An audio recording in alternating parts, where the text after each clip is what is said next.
Assalamualaikum warahmatullahi wabarakatuh. Kita lanjut untuk pembahasan video tentang soal-soal APBG 2022.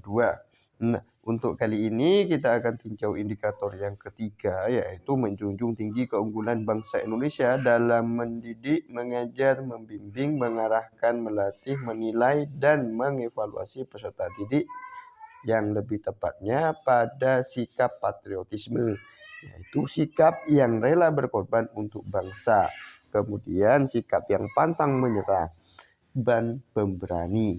Baik, untuk soal yang pertama, pembelajaran bahasa Indonesia memegang peranan yaitu strategis dalam pembelajaran SD. Pernyataan yang tidak mendukung pendapat tersebut berarti yang tidak sesuai dengan konsep pada peranan yang strategis dalam pembelajaran SD. Mari kita cek satu-satu di pilihannya.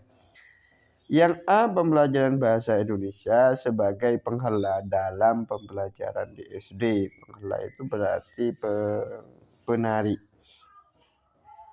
Yang B, pembelajaran bahasa Indonesia merupakan wahana yang efektif mengembangkan nilai karakter pada siswa. Ini sesuai, berarti mendukung dalam pernyataan yang di atas.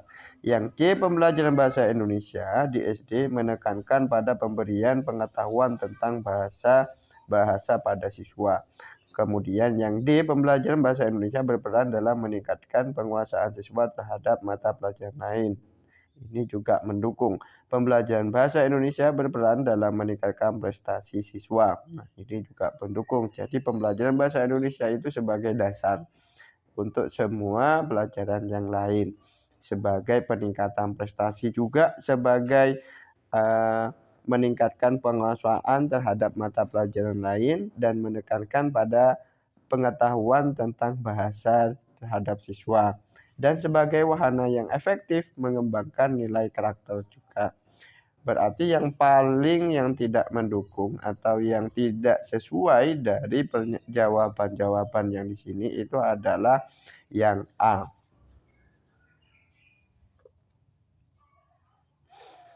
Itu untuk yang sikap soal tentang sikap patriotisme yang pertama. Kemudian kita lanjut ke soal yang kedua. Salah satu bentuk keunggulan bangsa Indonesia yang diwarisi dari kebangkitan kebangsaan tahun 1908 dan yang seharusnya dimiliki oleh para guru adalah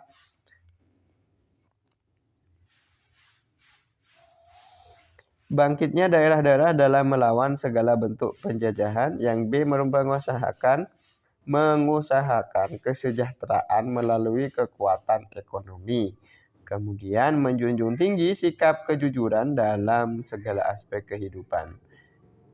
Yang D, membangun Indonesia yang dimulai dari mana saja sepanjang untuk Indonesia. Kesadaran bernegosiasi secara modern dalam menghadapi tantangan bersama. Untuk soal yang nomor 2, keunggulan bangsa Indonesia yang diwarisi dari kebangkitan kebangsaan tahun 1908, berarti dari masa lampau. Bangsa Indonesia dikenal dengan bangsa yang suka bermusyawarah. Jadi suka bermusyawarah masyarakat dari sejak zaman dulu sampai sekarang. Berarti untuk yang paling tepat, yang nomor 2 itu adalah kesadaran bernegosiasi secara modern dalam menghadapi tantangan bersama. Selanjutnya untuk soal yang nomor 3.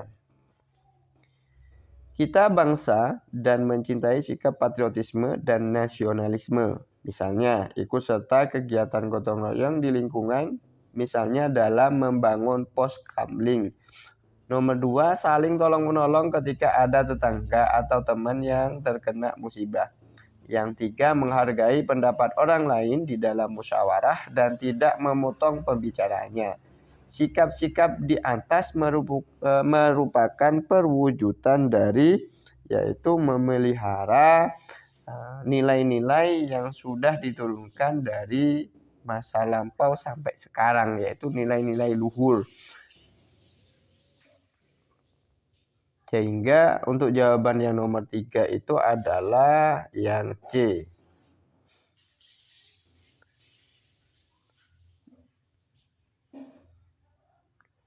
Nomor 4. Anda memiliki siswa yang sedang sakit sehingga harus menjalani rawat inap selama 20 hari. Hal itu membuat siswa tersebut mengalami ketinggalan pelajaran saat sembuh dan kembali sekolah. Sebagai wali kelas, yang Anda lakukan adalah ya pastinya harus memberikan pembelajaran tambahan intinya.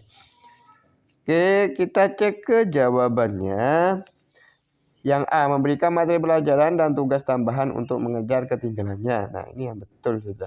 Kemudian kalau yang B, meminta teman-temannya yang berprestasi bagus untuk membantu belajar.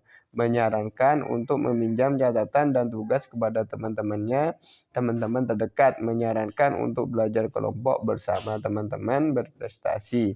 Menyarankan untuk mengikuti les pembelajaran privat tambahan di luar jam sekolah. Nah, berarti yang sesuai, yang paling pas itu adalah yang A, yaitu memberikan tugas tambahan yang menyebabkan dia tertinggal sehingga bisa mengejar dari ketinggalannya. Selanjutnya yaitu pada indikator yang keempat, menciptakan persamaan derajat persamaan hak dan kewajiban asasi manusia tanpa membeda-bedakan suku, keturunan, agama, kepercayaan, jenis kelamin, kedudukan sosial, warna kulit dalam mendidik, mengajar, membimbing, mengarahkan, melatih, menilai, dan mengevaluasi peserta didik. Oke, untuk yang kita bahas itu adalah sikap menghargai perbedaan. Langsung saja kita soal yang pertama, nomor 1. Suatu ketika Anda menjadi tuan rumah dalam acara rutin pertemuan warga RT. Semua warga RT diundang untuk acara pertemuan rutin setiap bulan. Tamu pertama yang datang ke rumah adalah seorang warga paling miskin di RT. Apa yang akan Anda lakukan? Kita tidak bisa membedakan, harus memperlakukan semua tamu yang datang, meskipun kalangan kaya atau miskin. Mari kita cross check untuk pilihannya. Yang A, menyalami tamu pertama dan mengendahinya dengan penuh respek untuk duduk kursi yang telah disediakan. Nah, ini sudah tidak membedakan antara tamu meskipun dari golongan miskin atau golongan kaya. Yang B, memberikan tamu pertama itu mencari tempat duduk sendiri karena tamu lain juga Anda perlukan seperti itu. Tidak sopan kalau seperti itu, ya berarti kurang menghargai tamunya. Itu yang lebih pas tetap yang A. Meminta tamu pertama, yang C itu meminta tamu pertama itu duduk di kursi deretan yang paling depan untuk menghargai tamu yang datang paling awal.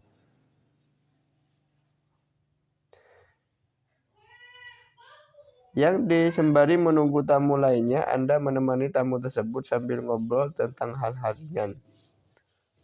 Mengajak tamu tersebut ke belakang dan menawarnya untuk makan. Setelah itu meminta bantuan untuk menyiapkan makanan dan minuman. Tamu disuruh membantu.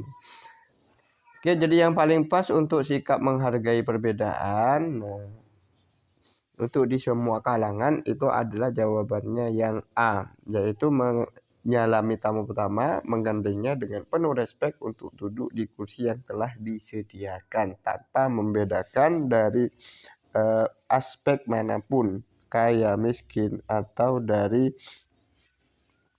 perbedaan apapun. Selanjutnya,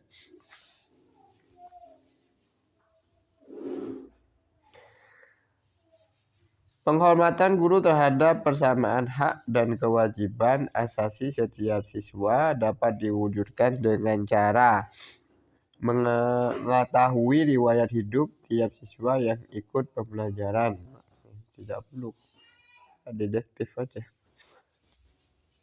B, memberikan kesempatan menjawab pertanyaan siswa yang tunjuk jari. C, memberikan kesempatan siswa berpendapat dengan perhatikan pendapat siswa lain. Menemukan nama panggilan berdasarkan kesepakatan. Tidak penting juga. Mengatur tempat duduk dalam kelas berdasarkan alfabet. Tidak penting juga.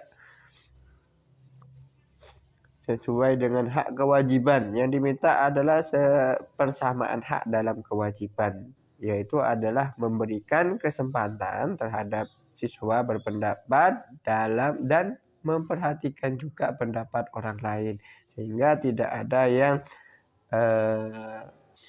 diambil haknya, atau setiap orang punya hak untuk berpendapat tanpa harus mencelah pendapat orang lain, sehingga jawabannya itu adalah yang C untuk yang nomor 2. Itu untuk pembahasan kali ini. Semoga bermanfaat. Nah, tetap semangat belajar untuk menghadapi tes APPG. Sekian dari saya. Assalamualaikum warahmatullahi wabarakatuh.